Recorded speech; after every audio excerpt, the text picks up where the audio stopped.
Sunday dinner was halfway through dessert when my younger brother leaned back in his chair, grinning like he'd just won the lottery. "So," Ethan said, pointing his fork at me, "Mom and Dad said I'm moving into your house next month." The conversation around the table didn't stop. It kept flowing because everyone else already knew. My mother smiled as she reached for the coffee pot. "It'll only take Rachel a weekend to clear out that office. Ethan can use it as his bedroom." Dad nodded. "It's the perfect solution. Family takes care of family." I looked from one face to another. My aunt smiled. My cousin shrugged. Even Ethan was already talking about where he'd put his gaming setup. No one had bothered to ask the one person whose house they were discussing. I wrapped my hand around my glass of iced tea, took one slow sip, and set it back on the table. "That's going to be a problem," I said. Ethan laughed. "Oh, come on, don't make this difficult." I met his eyes. "I signed the papers on Thursday." Silence spread across the room. "The new owners move in on Monday." For the first time all evening, nobody reached for another bite of food. Dad slowly lowered his fork. "What papers?" I didn't answer. Instead, I reached into my purse. The Bennett family had always loved Sunday dinners because they gave everyone a chance to catch up. At least, that was how my mother described them. In reality, they were where decisions got made. Not conversations. Not discussions. Decisions. Usually about me. I'd spent years saying yes before anyone even finished asking. Could I host Thanksgiving because my house was bigger? Of course. Could I lend Ethan money until he got back on his feet? Again. Could I store boxes in my garage because Mom and Dad were renovating? Sure. Somehow every favor became permanent. Every sacrifice became expected. And every time I tried to draw a line, someone reminded me that family came first. Especially when family meant Ethan. At 34, my younger brother had somehow become everyone's responsibility except his own. He'd bounced from apartment to apartment, job to job, always with a convincing explanation for why none of it was his fault. The landlord was unreasonable. His boss played favorites. His roommate was impossible. There was always another story. And every story ended with my parents stepping in to rescue him. This time, they decided I would do the rescuing. Without telling me. Ethan leaned back in his chair, still wearing that confident smile. "Seriously, Rachel, I've already told my friends. This is going to be awesome. Your office gets great light." My mother chuckled. "I told him we'd help paint it." "Help paint it?" "My office. In my house." I pulled a thick envelope from my purse and placed it gently on the dining table. Every eye followed it. Dad's smile disappeared. "What is that?" I slid the envelope toward the center of the table, but kept one hand resting on it. "Since everyone seems to think my house belongs to the family," I said quietly, "I think it's time you all saw exactly what I signed." The room stayed silent as I opened the envelope.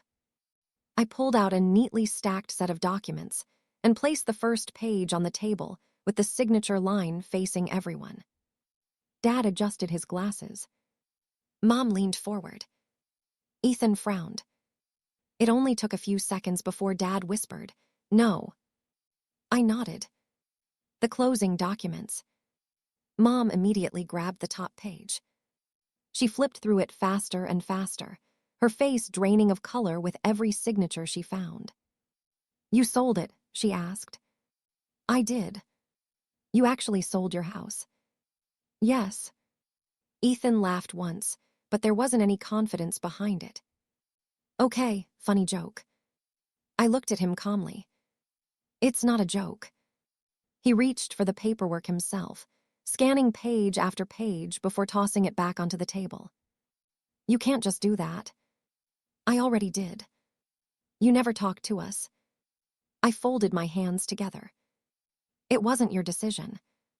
Dad leaned back in his chair. Rachel, this is a major family decision. No, I replied evenly. It was a personal decision. Mom stared at me as though I'd spoken another language. That house affects all of us.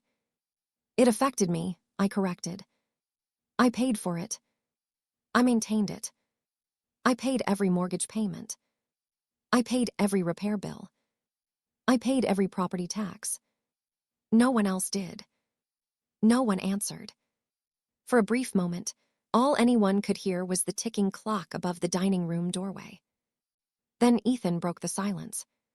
So where am I supposed to live? The question hung in the air. Not, why did you sell it? Not, are you happy? Just, where am I supposed to live? It was the perfect summary of our family. Everything eventually became about Ethan. Mom reached across the table. Honey, you know your brother's lease ends next month. I know. He needs somewhere stable. I know. He deserves a fresh start. I gave a small nod. So did I. Mom blinked. What does that mean? It means I've spent years helping Ethan have fresh starts. I looked directly at my brother. I helped with your security deposit after the apartment on Willow Street. You paid your car insurance when you lost your sales job. I covered your rent for 3 months after the restaurant closed. I even co-signed a loan you promised you'd refinance. He shifted uncomfortably. I paid you back. Some of it. Dad sighed loudly. Families don't keep score. I smiled without humor. Families also don't volunteer someone else's house. The words landed harder than I'd expected. Even my aunt quietly looked down at her plate. Mom tried changing direction. Rachel, why didn't you tell us? I accepted a promotion. A promotion. I'll be managing the regional accounting office in Cedar Falls. When? I accepted 3 weeks ago. Mom stared. And you weren't going to tell your own parents. I was. When? After everything was final. Dad frowned. You didn't trust us. I looked at him for several seconds before answering. No. The honesty hit harder than shouting ever could. Mom's eyes widened. What have we ever done to make you think that? I almost laughed. Instead, memories crowded into my mind. Every birthday dinner I'd been volunteered to organize. Every Christmas hosted at my expense. Every holiday cleanup that somehow became my responsibility. Every call that started with, Rachel, we just need one little favor. Every little favor, that became another obligation. I spoke quietly. Every important decision I've made somehow became a family meeting. When I bought my house, you questioned the neighborhood. When I remodeled the kitchen, you wanted me to wait because Ethan might need to borrow money. When I declined hosting Christmas 1 year, you invited everyone anyway. No one interrupted. I learned that nothing stayed my decision for very long. Ethan crossed his arms. So instead, you secretly sold the place. I quietly moved forward with my own life. Same thing. No. I shook my head. Very different. Mom's voice softened. We would have supported your promotion. I met her eyes. Would you? She hesitated. The pause answered the question better than words. Dad cleared his throat. Regardless, you can still fix this. I frowned. Fix what? The sale. Dad. Call the buyers. There are no buyers to call. What? The sale is closed. The funds have transferred. The deed has been recorded. It doesn't belong to me anymore. Ethan suddenly stood. This is insane. I already told my friends I'm moving in. He looked genuinely stunned. As if he'd already pictured himself living there. As if the decision had been made weeks ago. Maybe it had. Just not by me.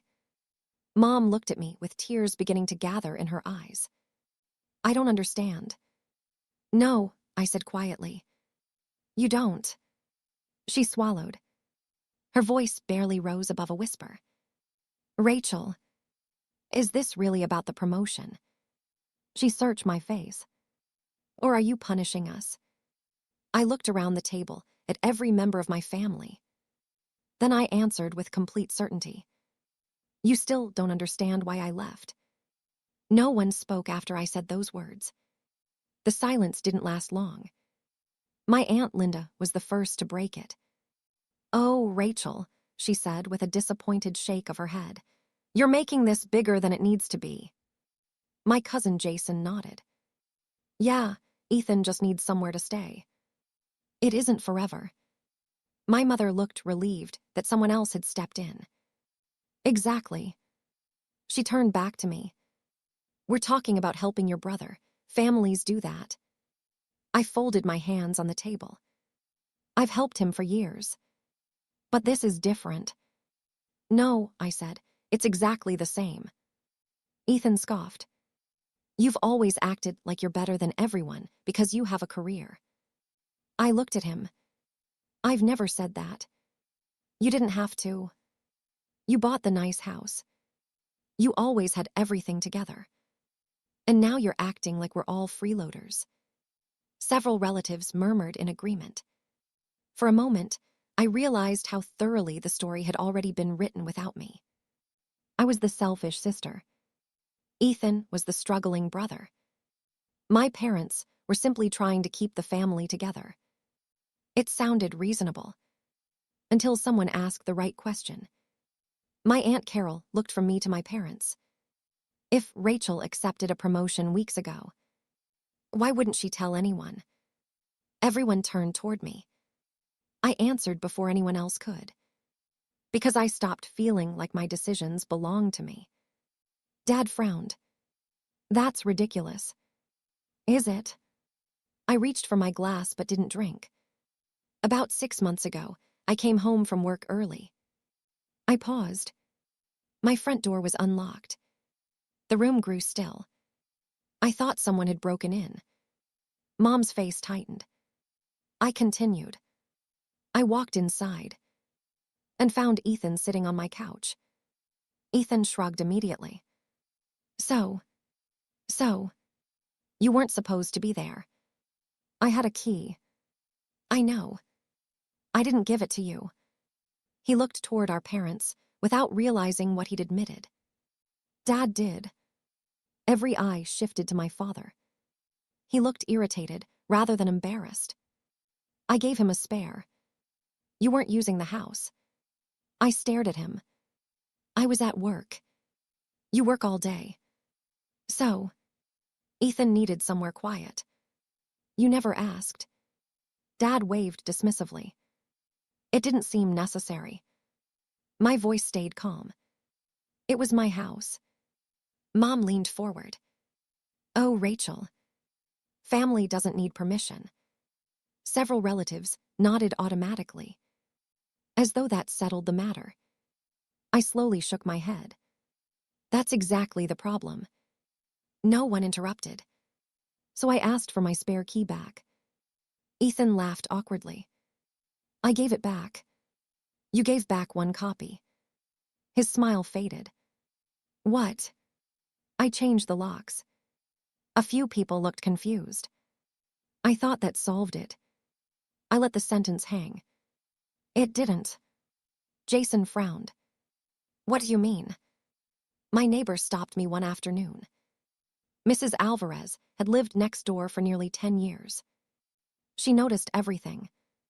She asked if we'd started renting the house.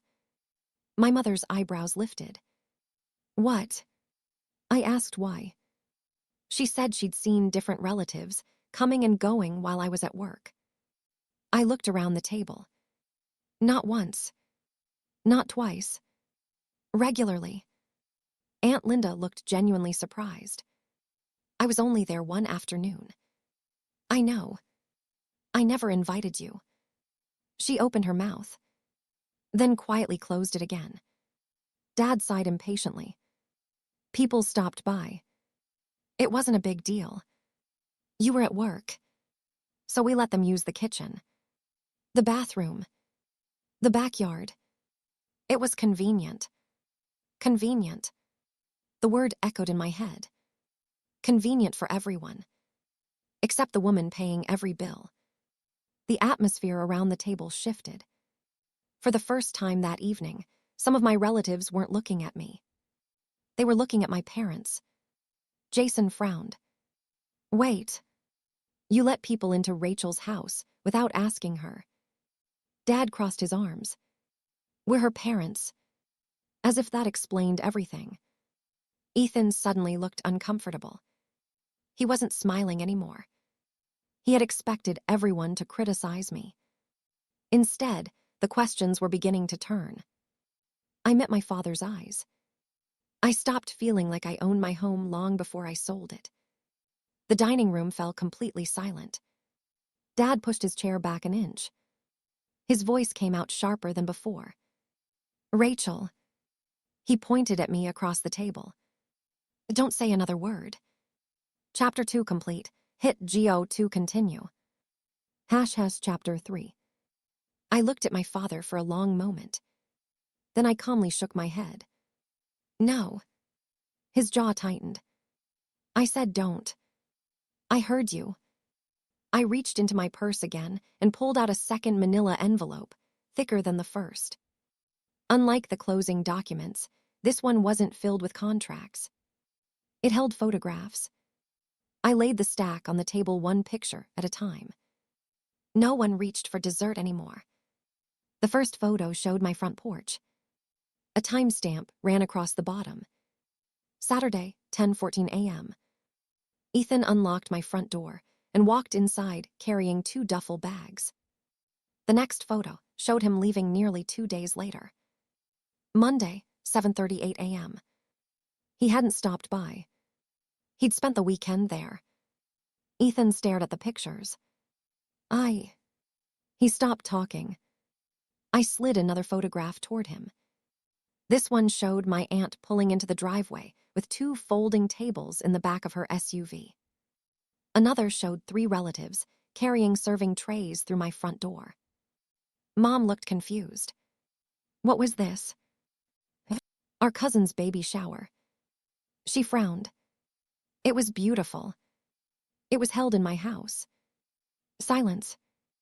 I wasn't invited, I added. I was attending a work conference in Chicago that weekend. Several heads turned toward Aunt Linda. She looked horrified. I thought you knew. I didn't. She looked at my mother. You said Rachel offered. Mom's lips parted. No words came out. I continued laying out photographs. A birthday barbecue. A graduation party. Holiday storage boxes being carried into my garage. People entering with keys. People leaving with coolers.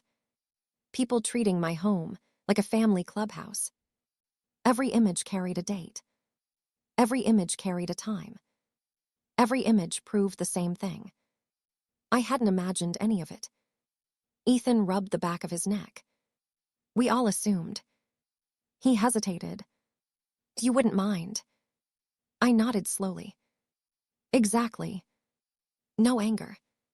No raised voice. Just one word. Assumed. I looked around the table. That assumption is the reason I called a realtor. Mom's head snapped toward me. You listed the house because of this. I listed it after I realized changing the locks hadn't changed the mindset. I folded my hands. The locks kept changing. The entitlement didn't.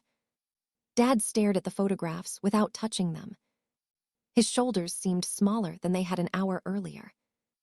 I hired an agent the following week, I continued. We had several showings. The buyers wanted a quick closing. They already had financing approved. So did I. Ethan blinked.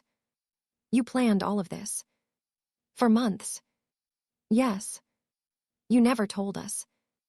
I knew exactly what would happen if I did. Mom whispered, we would have talked. I gave a small, tired smile. That's exactly why I didn't. No one argued. Because everyone at the table knew what talked really meant. Weeks of guilt. Family meetings. Phone calls. Pressure. Demands. Promises made on my behalf. Dad finally looked up. Can we contact the buyers? No. They own the house. Maybe they'll reconsider. They've already scheduled movers. What if we offer more money? They're moving in Monday morning. The room became painfully quiet. For the first time all evening, my parents stopped trying to solve the problem. Because there wasn't one left to solve. The decision was over. It had been over since Thursday. Ethan suddenly leaned forward. What about you? I've already signed a lease. Where? Cedar Falls. When do you leave? Tomorrow morning. His eyes widened. So you're really gone? I am. And your new job? I start in 2 weeks. Everything I'd done had been completed before anyone at this table even knew there was a decision to argue about. I hadn't escaped in one afternoon. I'd quietly built my exit one careful step at a time. Ethan slowly turned toward our parents. His expression wasn't angry anymore. It was confused, almost betrayed. He looked from my mother to my father, then back again. His voice was barely above a whisper. You told me. He swallowed hard. You told me the house was basically mine. Neither of them answered. He stared at them in disbelief. Why would you promise me something? His voice cracked. That wasn't yours. No one answered Ethan. Not because they didn't hear him. Because there was no answer that could undo what had already been exposed. My father stared at the photographs spread across the dining table as though seeing them for the first time. Every image carried a date. Every date reminded him that this hadn't been one misunderstanding or one careless mistake. It had been a pattern. My mother finally broke the silence. We only wanted to help. I looked at her. I know. But you weren't helping me. She opened her mouth to object, then stopped. There wasn't much left to defend. I slowly gathered the photographs into one stack. I didn't sell my house because Ethan needed somewhere to live. Everyone looked up. I sold it because I realized I no longer had a home.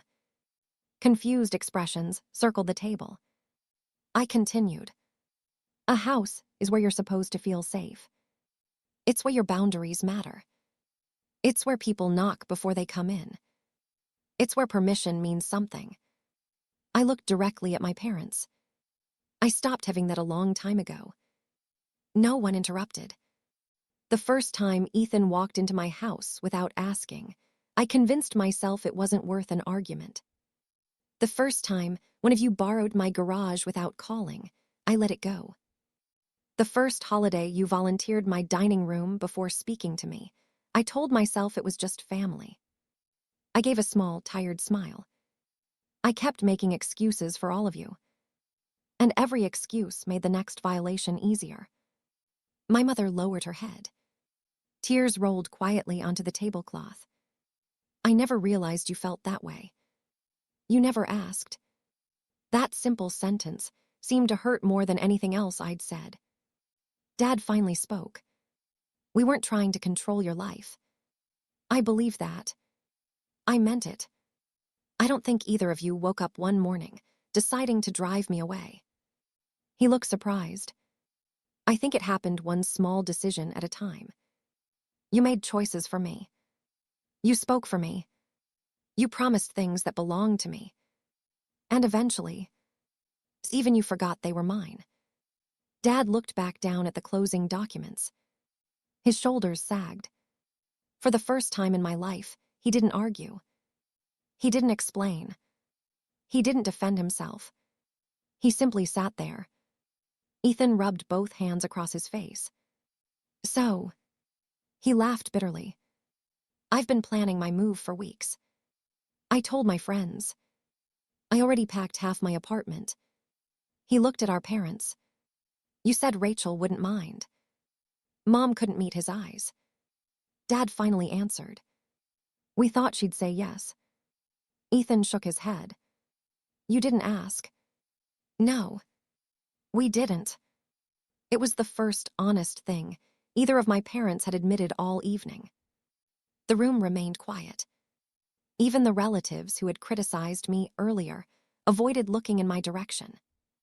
Aunt Carol was the first to speak. I owe you an apology, Rachel. So do I, Jason added. I honestly thought you were overreacting. He looked at the photographs.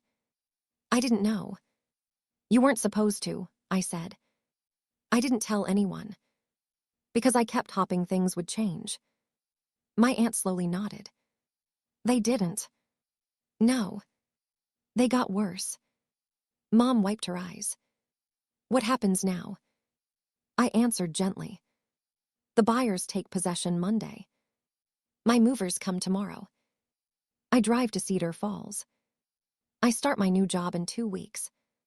Dad looked exhausted. And Ethan. Before I could answer, Ethan stood up.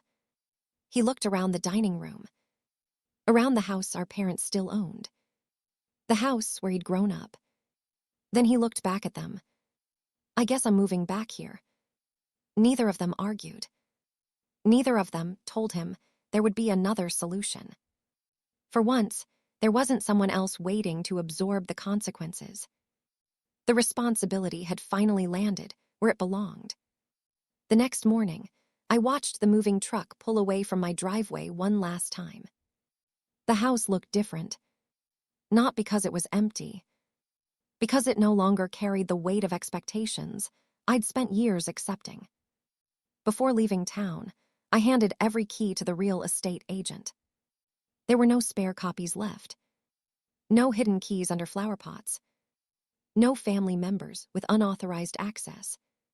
Just a clean transfer to the new owners. By Monday afternoon, the buyers had moved in. They sent me a short message through my agent thanking me for how well I'd maintained the property. I smiled when I read it. Someone else would finally get to enjoy the house the way I never truly had. Cedar Falls felt unfamiliar at first. The apartment I rented wasn't nearly as large as the house I'd sold. The kitchen was smaller. There was no backyard. The spare bedroom barely fit a desk. But every evening when I came home from work, I unlocked the door knowing only one person had a key. Me. Nobody walked in unexpectedly. Nobody volunteered my space. Nobody rearranged my plans. The silence felt strange for the first week. Then it became peaceful. Over the next few months, my relationship with my parents slowly changed. Our phone calls became shorter, more respectful. If my mother wanted to visit, she asked. If my father wanted my opinion, he waited for my answer instead of speaking for me. The biggest change came when Ethan needed help. The calls never came to me. My parents handled them themselves. For the first time since we were teenagers, I wasn't expected to rescue him. That responsibility stayed exactly where it belonged, with the people who had always insisted on making decisions for him. 6 months later, I bought a small townhouse on the edge of Cedar Falls. It wasn't impressive. It wasn't perfect. But every payment came from my paycheck. Every room reflected my choices. Every key stayed exactly where I wanted it. One quiet Saturday afternoon, I sat on my back patio with a cup of iced tea. My phone rang. Mom's name appeared on the screen. I answered. Hi, Mom. She smiled through the speaker. We were thinking about visiting next month. I looked across my little backyard. That sounds nice. There was a brief pause. Then she asked something she'd never asked before. What weekend works for you? I smiled. For years, that simple question had never existed in our family. Now it did. And somehow, it meant more than the house I'd left behind ever could. Rachel didn't lose a house that Sunday. She finally reclaimed the right to decide who could ever call her home theirs again.